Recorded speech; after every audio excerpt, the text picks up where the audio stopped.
presenting tonight something that was originally presented at the IFE conference, presented by Amy Neckstat and Cheryl Bockelman. It's Online Together, Coaching Families and Professions via Internet Therapy. The basic of this, what is the basic Internet therapy? It brings listening and spoken language to families. It's especially for those living in rural areas like us in southern Illinois and places where specialized therapy is not convenient. And the basic components is using the coaching model. So it has lesson plans, it's HIPAA compliant, and it's meeting the needs of the child. So a lot of times with specialized speech therapy and things like that, they're able to get someone who is especially confident with cochlear implants or with hearing aids and meeting the specific needs of the child. The cost of it, I just wrote down the basic website. If you want to go to ihearlearning.org, it's very clearly laid out. So most of the material that we're going to cover tonight, you can actually go to their website and see. The cost is $70 to $80 an hour.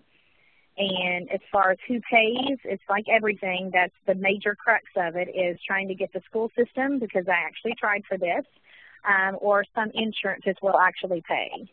So the setup is free, and they do have a loaner program for possible loaner computers for families that do not already have a computer in their home. They do need to have high-speed internet and a webcam. And most therapy is 30 minutes to an hour, and they try to do it 2 times a week. As far as who needs therapy, one thing they had noted on their website are different warning signs to look for in the children is a sudden withdrawal from friends, obviously due to communication issues, maybe descending grades, depression, a lack of interest in school or other areas, or possibly even different behavioral problems. And so these are things to get their attention, maybe thinking that they need a little extra help than what they're receiving maybe through their school system. How does the Internet therapy work? And I like it that they use the model plan, and they very much include whatever is already on your plate. The therapists that are on your plate, the teachers, it's a joint plan. And so they essentially just start out saying, tell me what you need help with. How is it that we can help you in what area? Then they use it, so they are taking that, and then now they're watching through the webcam, watch me do it. And then the third step would then be the action that they're doing it, and then they're using the reflection time and feedback to get some parents from the feedback from the kids as far as the reflection, what they learned, and to take it to the next level. And the basic lesson plans, they do use these like for using the IEPs and things like that. It's very flexible to meet wherever the child is on the whole gamut. And it's an interactive lesson plans. It has objectives there related to language development, using the expressive, receptive, auditory development is the main goal. And this is through the St. Joseph, I know with the iHear. I do know I've actually heard of other different, whether it be colleges and things, universities that are trying to develop their own, where they're a lot right now, it's in sort of a trial stage. And where I know I had several that even approached me and said, well, I know your school system might not pay, but we'd be willing to take your daughter, and, you know, essentially just because it's all trial to find out, you know, who else they're able to reach and what their needs are and how they can help more in the rural areas. As far as it is HIPAA compliant, that's why they don't actually use Skype and things like that, because those kind of systems obviously aren't very private. And they pretty much go over and readdress things every 6 months, and can readdress things that maybe need to come up or things that they can handle from there. And it does use the triadic model. So you have the child there at the top, and it's including the parent, and then they're also with the proof. All 3 of those working together then to get the child exactly what is needing, is finding out what's the outcome, what is the child needing, and what is the parent's input as well. I like it anytime to me that you can train either the therapist that maybe need a little bit more direction or a little more guidance how to take that child to the next level, or even the parent, because I know sometimes you forget what your other children were doing, or what's the next level, how should I push her to the next level, or the things that should come next on her plate. is then you're able to have these extra eyes in to say, okay, now this is what we should be shooting for now, but the parent is able to observe.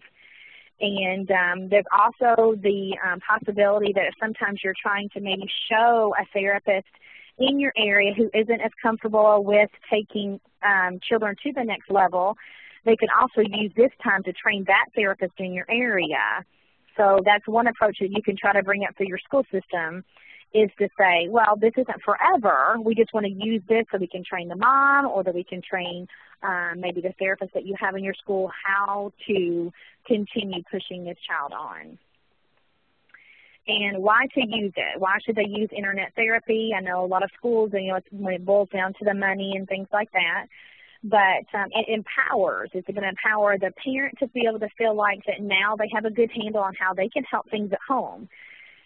Because a therapist is essentially going to only have that child 1 to 2 hours a week, whereas the parent obviously outside of school hours is going to be able to help that. And I think even a child, as they're able to see that confidence and have an extra person on their side cheering for them, they all can feel empowered. With that collaboration strategy, because for what I observed in their thing, it does really seem like they seem to make everybody feel a part and get feedback. What are you seeing at school? What are you seeing at home? And obviously it supports the child, and the skills are reinforced outside because you're informing the parent. You're helping them be able to know things that they can help at home. And so I know I went a little fast, but we're ready for the post-test questions. Okay, before she goes through the post-test, are there any questions?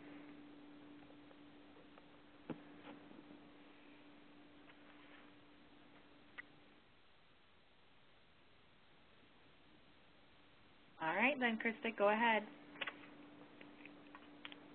All right. So the post-test questions, number 1, which of these is not a component of the online therapy? The A, coaching model. B, it has lesson plans. C, it requires visits to a hospital. Or D, it meets HIPAA requirements.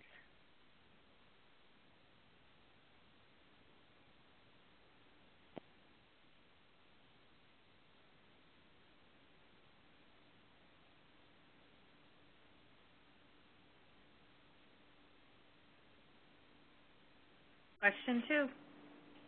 All right, number 2, true or false? Internet therapy uses the triadic model: child, parent, and proof.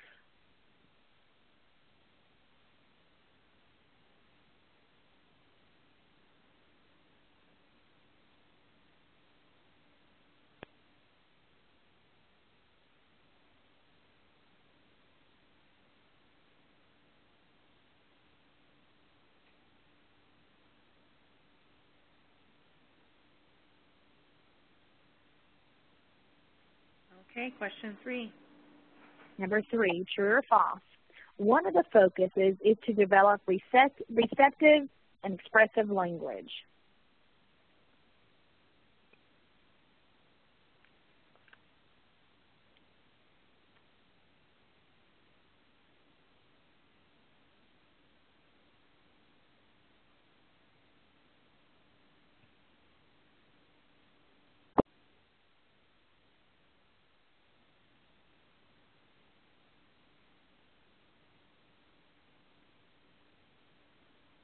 Okay, question 4. Number 4, which one is not a reason to use internet therapy? A, it supports the child. B, skills are reinforced outside of therapy. Letter C, helps the child learn to pay attention during play on other electronic devices. And letter D, it supports the child.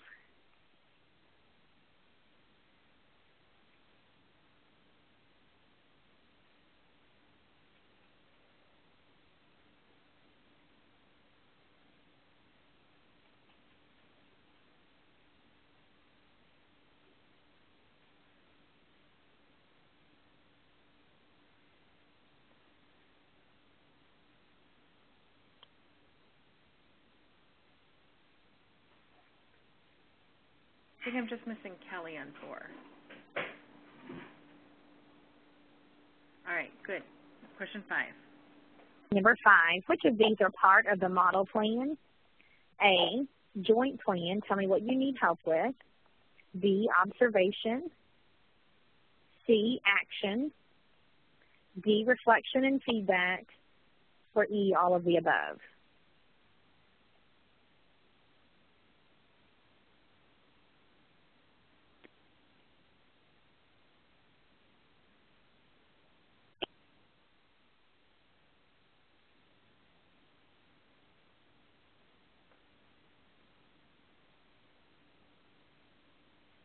And I think I'm just missing Melissa.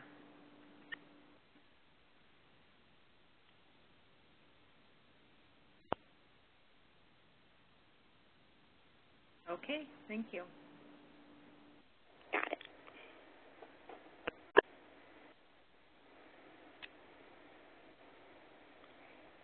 Tonight I'm speaking about sensory integration. My name is Eliza Ellett. I'm a parent guide with Guide by Your Side. The original work and presentation was done by Dr. Jennifer Rosinia. The definition of sensory integration is a neurological process that organizes sensation from one's own body in the environment and makes it possible to use the body effectively within the environment. And all behavior has meaning. It's our job to figure it out.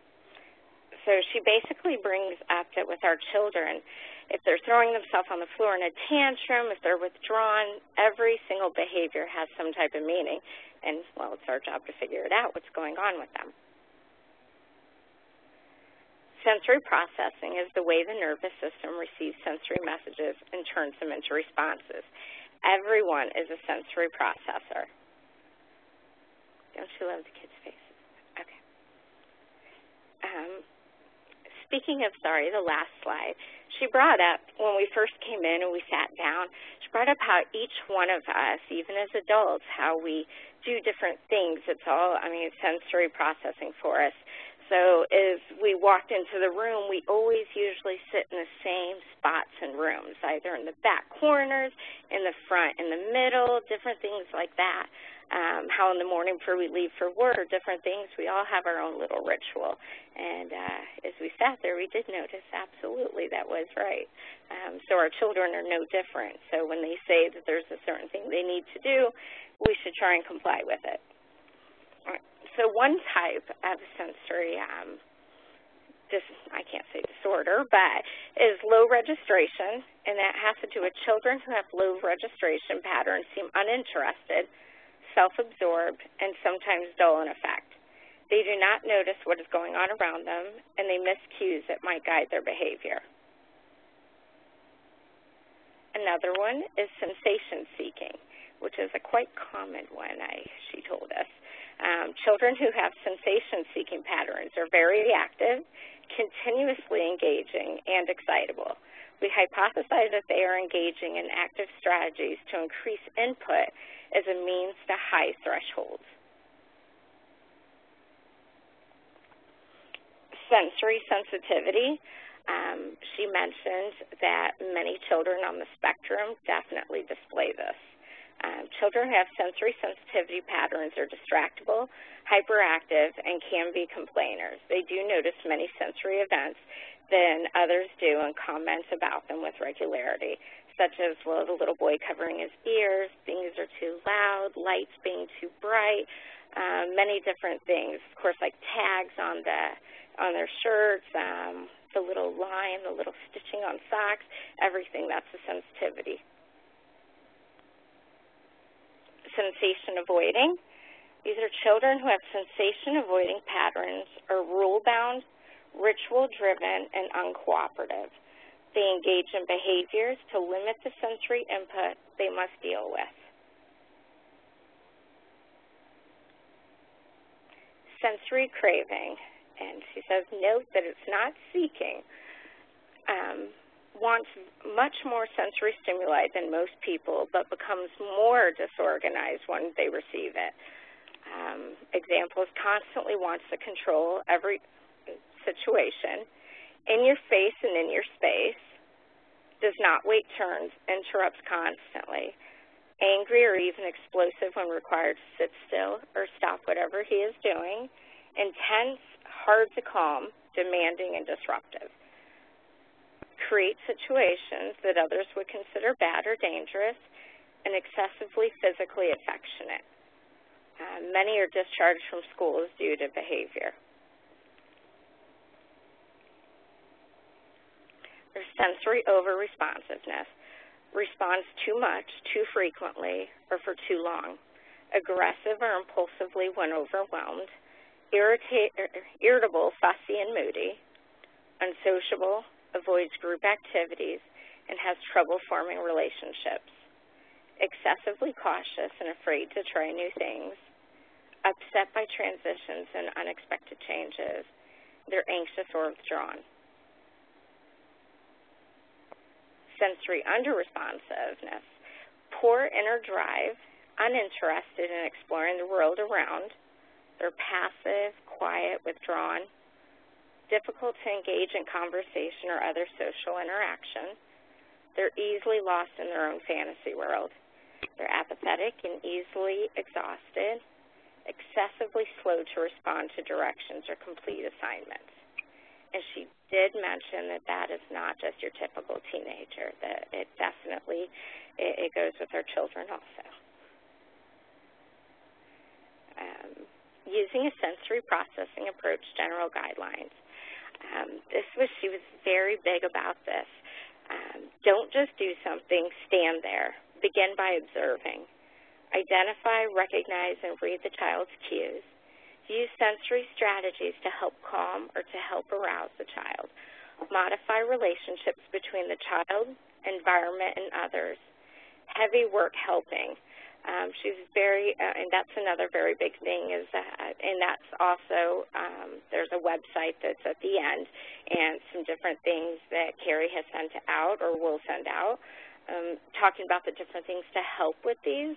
One of them is the heavy helping, having the child carrying groceries, giving them a backpack filled with things to walk around the house with, the compression vests. There's many different things that just helps them with their sensory and to bring everything in and calms them. Provide just the right challenge. Look for adaptive responses to indicate you're on the right track. Gradually increase complexity. And the three magic words that can change behavior is consistent, predictable, and nurturing. Every child and every person needs that. And then this is her closing. If you do what you've always done, you'll get what you've always gotten. So if you'd like to get something that you've never gotten before, perhaps you'll have to do something that you've never done before. And that was actually adapted from Mark Twain. That was interesting. And please visit Dr. Rosinia's website at www.kidlinkinc.org. She's actually in Lansing, Illinois. Dr. Rosinia has a wealth of knowledge, and her website is very informative, and she's absolutely wonderful. She lives for all of her children. I mean, she is there all the time for any of her questions. So please don't hesitate, and thank you for your time. Wonderful. Go ahead to the post test. Sorry. During the recording? Yep. Oh, sorry. Post test questions. All behavior has meaning. True or false?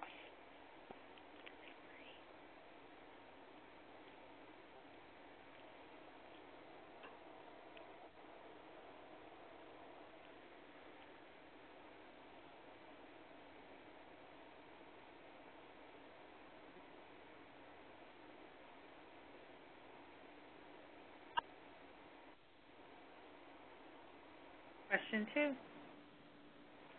Sensory processing is the way the nervous system receives sensory messages and turns them into responses. True or false?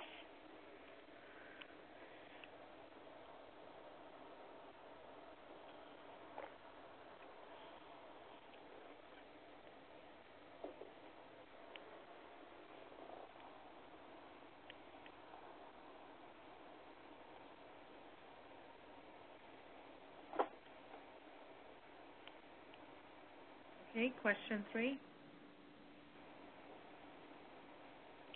Low registration displays behavior that displays A, very active, continuously engaging, and excitable.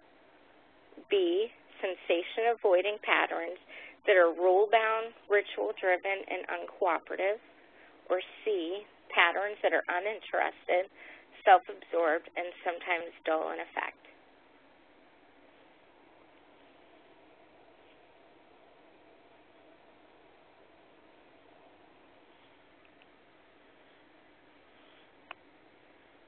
Okay, question 4.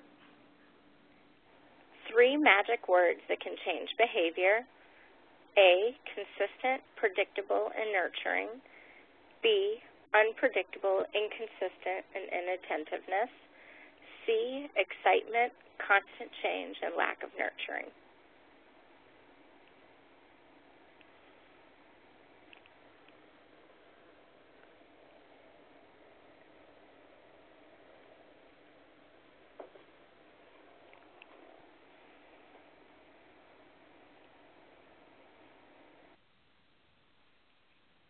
Okay.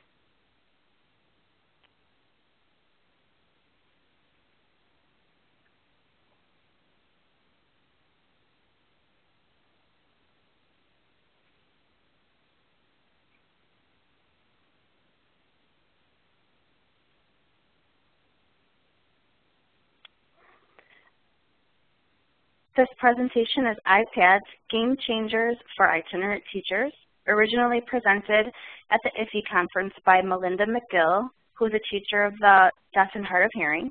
I'm Emily Bergella, and it's also presented by Lucia Espinosa. There are 2 types of therapy.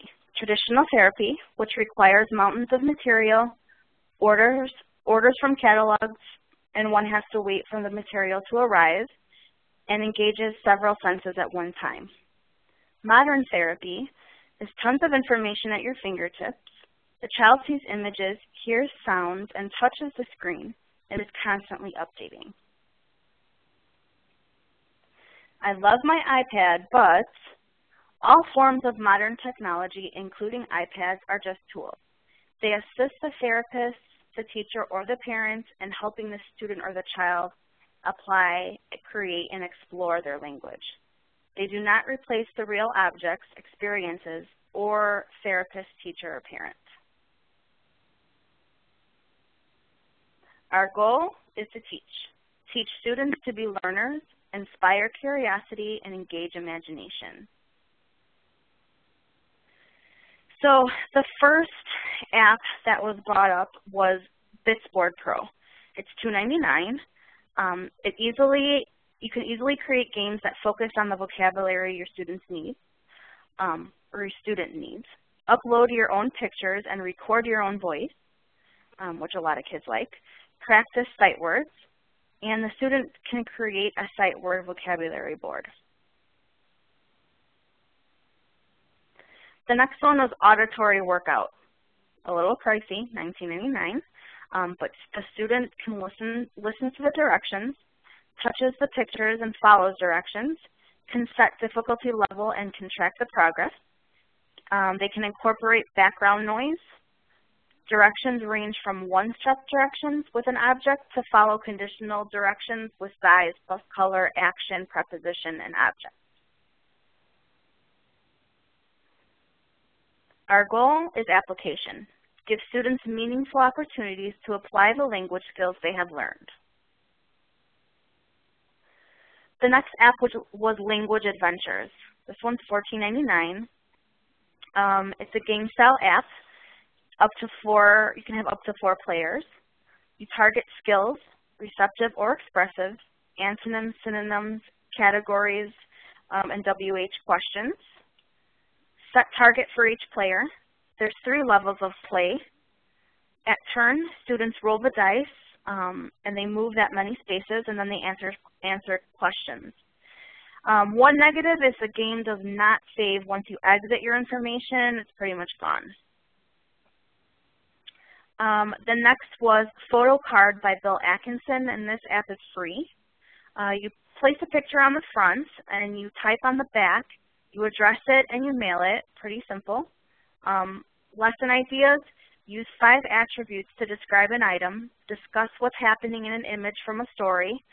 Pen pals, encouraging notes to peers, or daily journaling. Our goal, mastery. Set students free and see where their imagination takes them.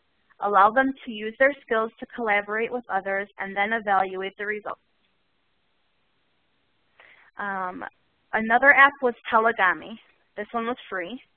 You can create a video in seconds, customize your character to look the way you want, give the character some attitude, step background, record or type your message, save to the camera roll or upload to the internet, use to show emotional language, functional situational language, what is appropriate in different situations. The next one was Tapikio. This app is $3.99. You can download pre-made grids or create your own. Use your pictures and record your own voice. It's great for social stories. Used for vocabulary building and categorization. 1 game mode for review. Student listens to the audio from an image and then chooses the correct image. Simplify language by taking pictures of a book and narrating pared down story. Now some organizational apps. There's Numbers, Dropbox, Pages, Super Duper Data Tracker, Common Core State Standards, an IEP checklist, and Smarty Ears Therapy Report Center. There is more to an iPad than apps. And that is the end of my presentation. Any questions?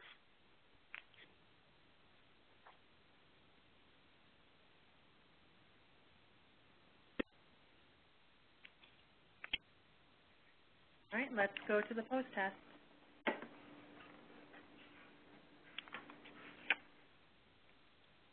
Post-test question, number 1. Traditional therapy consists of A, mountains of materials, B, ordering from catalogs and waiting for materials, C, engages several senses at one time, or D, all of the above.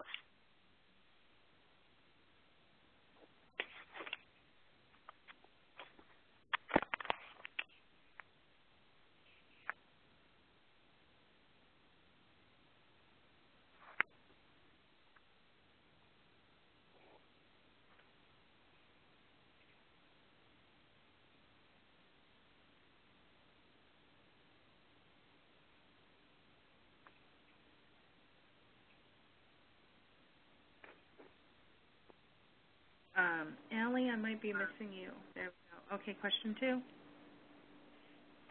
Question 2.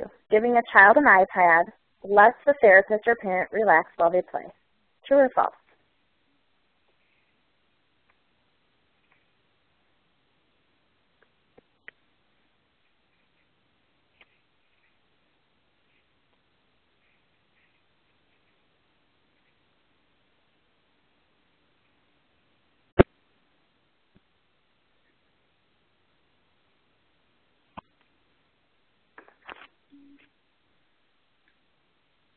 Okay, question 3.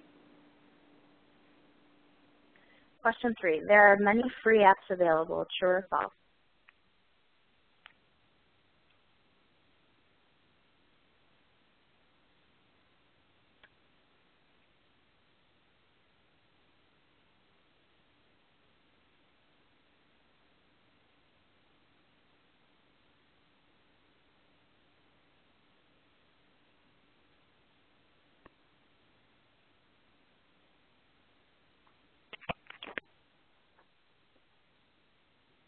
Okay, question 4.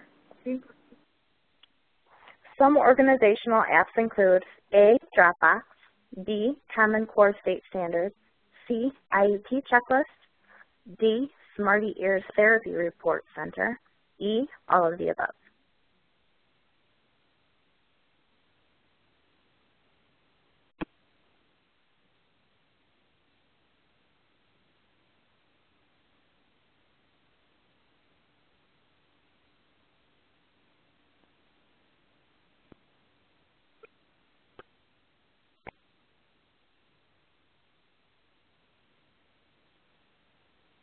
we are good. I'm going to go ahead and stop the recording.